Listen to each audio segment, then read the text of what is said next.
दृष्टि से मत देखिए। किसी का मकान, किसी की गाड़ी, किसी का शरीर, किसी का चेहरा देखिए। देखने की कोई पाबंदी नहीं है कि नहीं देखना, नहीं, आंख है देखिए। पर कुदरत ने जो चेहरा बनाया आदमी का, बड़ा सोच समझ के बनाया।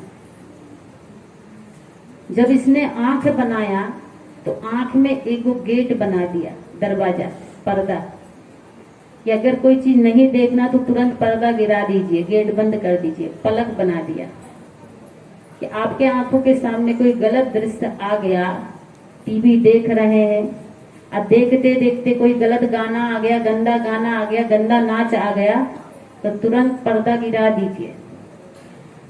क्या हम में ये ज्ञान है? हम तो जो भी गाना आ रहा है, जो भी आ रहा है, देखते चले जाते हैं। आंख का पर्दा कौन गिराएगा? और टकटकी लगा के देखते। इसका मतलब गुरु का ज्ञान नहीं हुआ। गुरु का ज्ञान जिस दिन हो जाएगा उस दिन आंखों का पर्दा अपने आप गिर जाएगा कि नहीं, ये गलत चीज है, गंदा नाच है, ये गलत फिल्म है, गलत पिक्चर नहीं देखना है। आंख अपने आप, कान अपने आप बंद हो जाएंगे अगर गलत गाना चल रहा है। जब हमको ये ज्ञान हो जाएगा कि जो हम देखते हैं, जो हम सुनते हैं, जो हम करते हैं, जो बोलते हैं, उसका संस्कार बनता है, उस संस्कार ही आदमी का असली धन होता है। संस्कार अगर बिगड़ गया तो आदमी के पास कितना धन होगा। एक आदमी छत्तीसगढ़ का, 1 महीना पहले शरीर छूटा, अच्छे भक्त थे, धन बहुत बहुत था उनके पास, धन की कोई कमी नहीं, लेकिन वो इस संसार से गए तो खाली हाथ गए। आप लोग बोलेंगे कि कोई भी जाएगा तो खाली हाथ ही जाएगा, कोई लेके जाएगा? एक व्यक्ति की कौन बात है, जितने यहाँ बैठे हुए हैं सभी खाली हाथ जाएंगे, पर नहीं, वो व्यक्ति खाली हाथ गया, सब खाली हाथ नहीं जाते। तो लोगों ने कहा क्यों खाली हाथ गए? फोन आया हमारे पास में, बिहार में थे 5 महीना से, फरवरी से गए थे, अभी आए 2 दिन पहले, तो फोन गया।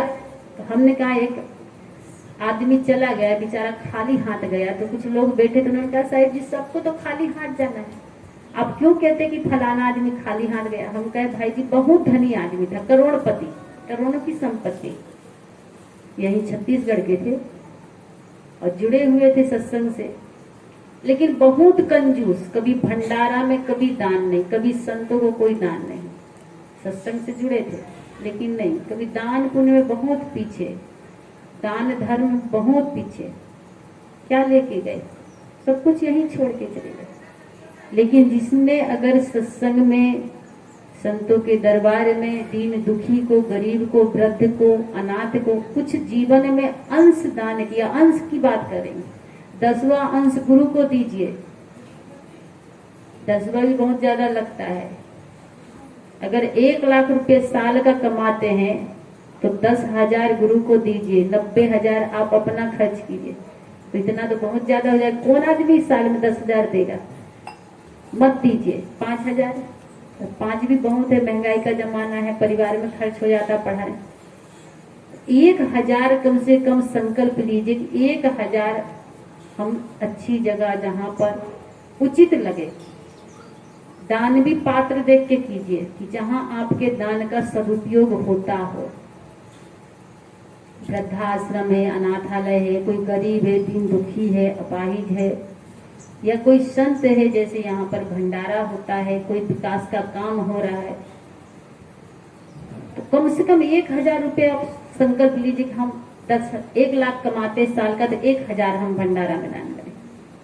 कितने लोग आपके पैसे से, आपके दान से भोजन करते हैं? जलपान, कोई जलेबी बनवाता है, कोई भजिया बनवाता है, कोई खीर बनवाता है, आप ही के पैसे से बनता है। यहाँ ऐसे मत सोचिए कि साहब के उससे होता, नहीं, सब आपके सहयोग से। जो आप खिलाते हैं वही पाते हैं, और जो खा के जाते हैं वो तो निकल जाता है। स्वयं का खाना कोई बड़ी बात नहीं, लेकिन 10 को खिला के खाना बहुत बड़ी बात होती है। स्वयं को तो सब लोग खा लेते हैं, पर कोई कोई होता है हजारों में 100 में 1 जो खिला के खाता है। तो दे के जाइएगा, जो दे गया सो ले गया। कुछ दे के जाइए तो कुछ पाइएगा। बड़े बड़े, एक दिन में टाटा कंपनी के जो हेड हैं उनको देख रही थी समाचार में। इतने बड़े टाटा कंपनी, इतने धनी आदमी, लेकिन वो अपने धन का 75% दान में लगा देते हैं। टाटा कंपनी बहुत बड़ी फेमस कंपनी भारत की, बहुत अमीर है। तो मैं सोची कि आखिर में इतना पैसा रखते कहाँ है, क्या करते होंगे। लेकिन न्यूज में एक दिन देख रही थी मैं, उसमें लिखा था कि 70% टाटा का जो मैनेजर, मुख्य हेड है, वो अपना 70% समाज की सेवा में, अनाथालय है, वृद्धाश्रम है, दीन दुखी गौशाला है, इसमें सब में खर्च कर देता है। 30% ही वो अपने जीवन में खर्च करता है। तो हम लोग तो इतने धनी नहीं है, साधारण किसान है, साधारण बिजनेसमैन है। तो 10%, 30% नहीं तो 90% आप अपने जीवन में लगाइए, अपने परिवार में लगाइए, बैंक बैलेंस रखिए, पर 10% ऐसा रखिए जो कि आपके धर्म में काम आए। कहा गया है तन प्राण बिना, धन दान बिना और बुद्धि ज्ञान बिना तीनों बेकार है। धन है और धर्म नहीं है तो आपका धन बेकार है। प्राण है, तन है पर प्राण नहीं तो, तन है पर प्राण नहीं तो शरीर बेकार है। और बुद्धि है पर ज्ञान नहीं है तो बुद्धि बेकार है। इसलिए ज्ञान होना चाहिए। ज्ञान का मतलब ये नहीं पढ़ लिख लिए, डिग्री प्राप्त कर लिए, एमए की, डीएड, बीएड की, पीएचडी की। आज मैं बहुत लोगों को देखती, पढ़े लिखे अच्छी अच्छी 4 व्हीलर गाड़ी से, एसी बंगला में रहते हैं, एसी कार से उतरते हैं, अब cocoa Cola, Thums up, लिंका, Mirinda, Sprite पीते हैं। क्या पीते हैं? Cold drink. कल ही मैं पढ़ रही थी न्यूज में कि कोल्ड ड्रिंक, आप तो सब समझ गए होंगे, cold drink, Coca Cola, Pepsi, Limca, Sprite, Thums Up, Lehar, ये सब कोल्ड ड्रिंक है विदेशी। कल पढ़ रही थी मैं न्यूज में कि 70 करोड़ रुपया प्रति वर्ष भारत का विदेश में जाता। 70 करोड़ रुपया। भारतीय लोग क्या पीते हैं? सड़ा हुआ पानी। कोको कोला क्या है? सड़ा हुआ पानी, महीनों का, 6 महीना का भरा होता है, गरम गरम थोड़ी देता। अगर 2-3 दिन पुराना पानी आपको दें पीने के लिए, बासा पानी, तो आप लोग कहेंगे कि 3 दिन का बासा पानी नहीं पिएंगे। Sprite, Coca Cola, Pepsi, Limca, Mirinda, कितने सारे कोल्ड ड्रिंक बिकते हैं, कितने महीना पुराना होता है। और उसमें इतना नुकसान है। अगर आप जूस पीजिए उसकी जगह में, अनार का जूस, एप्पल का जूस, ऑरेंज का जूस, गन्ने का जूस 10 रुपए का एक गिलास पी लीजिए, आपका लीवर दुरुस्त हो जाएगा। थोड़ा थोड़ा हम स्वदेशी बने। बहुत नहीं कहूंगी क्योंकि बहुत तो पूरा कोई नहीं बन सकता, हम भी नहीं बन सकते। बहुत चीज हम विदेशी यूज करते हैं, लेकिन हम पढ़ लिख लिए तो थोड़ा सा खाने का। अभी कल ही पढ़ी मैं कि मैगी नहीं खाना चाहिए, पर हम सब कबीरपंथी हैं, हमारे घर में मैगी आती है। बहुत खतरनाक चीज है Maggi, noodles, pasta, pizza. Pizza में केमिकल का नाम बताया गया था, कल ही मैं पढ़ी, अंग्रेजी में लिखा था, भूल गई हूँ। उसका मैं रखी हुई हूँ पूरा लिस्ट कि कैसी कैसी चीज बन के आ रही। और आज हमारे बेटा बेटी खूब पढ़े लिखे हैं और पिज्जा घर में लाते हैं, मैगी लाते हैं, नूडल्स लाते हैं, कोल्ड ड्रिंक लाते हैं। तो हमें ज्ञान कहाँ? बुद्धि तो बहुत है पर ज्ञान नहीं कि क्या पीना चाहिए, क्या नहीं पीना चाहिए, क्या खाना चाहिए, नहीं खाना चाहिए, क्या बोलना चाहिए, नहीं बोलना चाहिए, क्या देखना चाहिए, नहीं देखना चाहिए। इस सब का ज्ञान गुरु के माध्यम से होता है।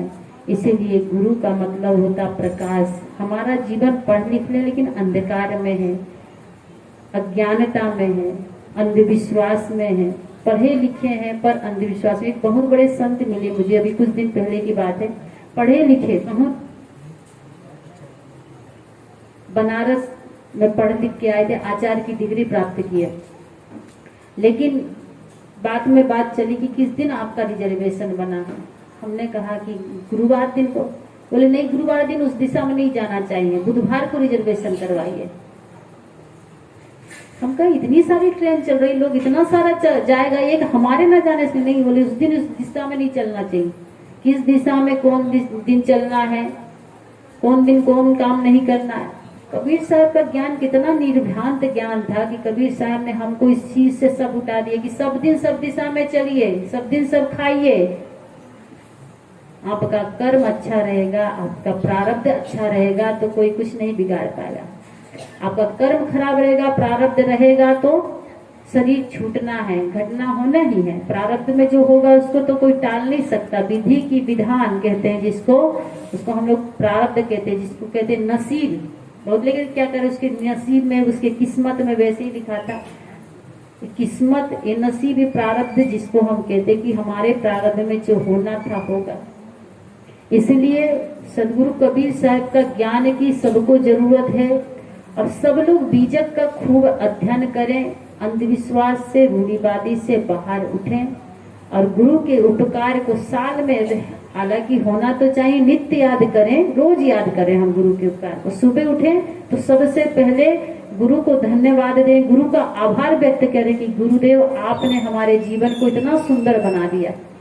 हम क्या थे, पर हम आपकी शरण में आए तो आपने हमारे जीवन को इतना सुंदर बना दिए। हम रोज उठते हैं तो सबसे पहले गुरु को स्मरण करते हैं कि गुरुदेव जी आप नहीं होते तो हम कहाँ होते, किसी नर्क में दुख भोगते होते। आपने हमको इतना ज्ञान दिया, हमारे जीवन को इतना सुंदर बना दिए। इसलिए गुरु को स्मरण करें, गुरु के उपकार को महसूस करें और जितना हो सके तन मन धन से गुरु की सेवा करें। केवल कहने से नहीं कि हमारे ऊपर गुरु का एहसान है, उपकार है, हम उनकी सेवा करें। जो हो सके तन से, मन से, धन से सेवा करके कुछ अंश तक तो हम उपकार को तो चुका नहीं सकते कि कुछ अंश तक हम गुरु के चरण में जगह तो बना सकते हैं।